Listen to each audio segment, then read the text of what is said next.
स्वागत है आपका हमारे YouTube चैनल पर। आज हम सुनेंगे पुत्रदा एकादशी व्रत कथा।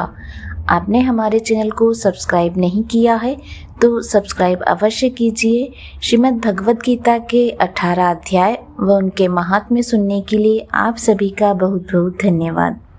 तो आज हम सुनेंगे पुत्रदा एकादशी व्रत की कहानी।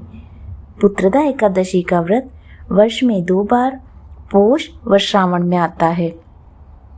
पोष माह की शुक्ल पक्ष की एकादशी को पोष पुत्रदा एकादशी के नाम से व श्रावण माह की शुक्ल पक्ष की एकादशी को श्रावण पुत्रदा एकादशी के नाम से जाना जाता है।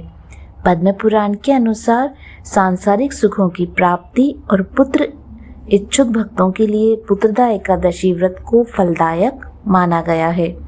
संतानहीन या जिसके पुत्र नहीं, उन जातकों के लिए इस व्रत को बेहद महत्वपूर्ण माना गया है। पुत्रदा एकादशी व्रत की कहानी इस प्रकार है।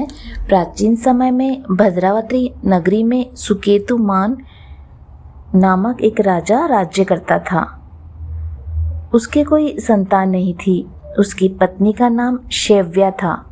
उस पुत्रहीन राजा के मन में इस बात की बड़ी चिंता थी कि उसके बाद उसे और उसके पूर्वजों को कौन पिंडदान करेगा। उसके पितर भी व्यथित हो पिंड लेते थे कि सुकेतुमान के बाद हमें कौन पिंड देगा। इधर राजा भी बंधु बांधव, राज्य, हाथी, घोड़ा आदि से संतुष्ट नहीं था। उसका एकमात्र कारण पुत्रहीन होना था। बिना पुत्र के पितरों और देवताओं से ऊऋण नहीं हो सकते। इस तरह राजा रात दिन इसी चिंता में घुला करता था।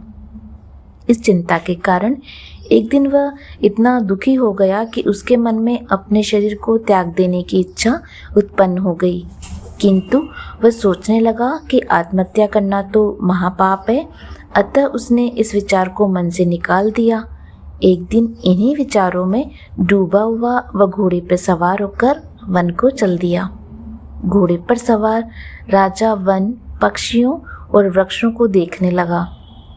उसने वन में देखा कि मृग, बाघ, सिंह, बंदर आदि विचरण कर रहे थे।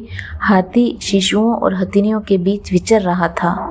उस वन में राजा ने देखा कि कहीं तो सियार कर्कश शब्द निकाल रहे हैं, कहीं मोर अपने परिवार के साथ नाच रहे हैं। वन के दृश्यों को देखकर राजा और ज्यादा दुखी हो गया कि उसके पुत्र क्यों नहीं। इसी सोच विचार में दोपहर हो गई। वह सोचने लगा कि मैंने अनेक यज्ञ किए, ब्राह्मणों को स्वादिष्ट भोजन कराया, किंतु फिर भी मुझे यह दुख क्यों मिल रहा है। आखिर इसका कारण क्या है। अपनी व्यथा किससे कहूँ, कौन मेरी व्यथा का समाधान कर सकता है। अपने विचारों में खोए राजा को प्यास लगी। वह पानी की तलाश में आगे बढ़ा। कुछ दूर जाने पर उसे एक सरोवर मिला। उस सरोवर में कमल पुष्प खिले हुए थे। सारस, हंस, घड़ियाल आदि जल क्रीड़ा में मग्न थे। सरोवर के चारों तरफ ऋषियों के आश्रम बने हुए थे। अचानक राजा के दाहिने अंग फड़कने लगे। इसे शुभ शगुन समझकर राजा मन में प्रसन्न होता हुआ घोड़े से नीचे उतरा और सरोवर के किनारे बैठे ऋषियों को प्रणाम करके उनके सामने बैठ गया।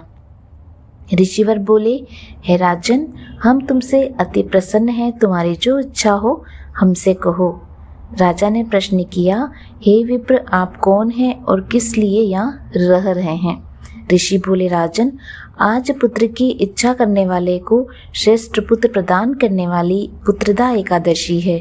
आज से 5 दिन बाद माघ स्नान है और हम सब इस सरोवर में स्नान करने आए हैं। ऋषियों की बात सुन राजा ने कहा, हे मुनियों, मेरा कोई पुत्र नहीं। यदि आप मुझ पर प्रसन्न हैं तो कृपा कर मुझे एक पुत्र का वरदान दीजिए। ऋषि बोले, हे राजन, आज पुत्रदा एकादशी है। आप इसका उपवास करें। भगवान श्री हरि की अनुकंपा से आपके घर अवश्य ही पुत्र होगा। राजा ने मुनियों के वचन के अनुसार उस दिन उपवास किया और द्वादशी को व्रत का पारण किया। ऋषियों को प्रणाम करके वापस अपनी नगरी को आ गया। भगवान श्री हरि की कृपा से कुछ दिनों में ही रानी ने गर्भधारण किया और 9 माह के पश्चात उसके एक तेजस्वी पुत्र उत्पन्न हुआ। वह राजकुमार बड़ा होने पर अत्यंत वीर, धनवान, यशस्वी और प्रजापालक बना। उम्मीद करती हूँ आपको ये कहानी पसंद आई होगी। इसी तरह की कहानियाँ सुनने के लिए आप हमारे चैनल से जुड़े रहिए। जय हरि श्री विष्णु। धन्यवाद।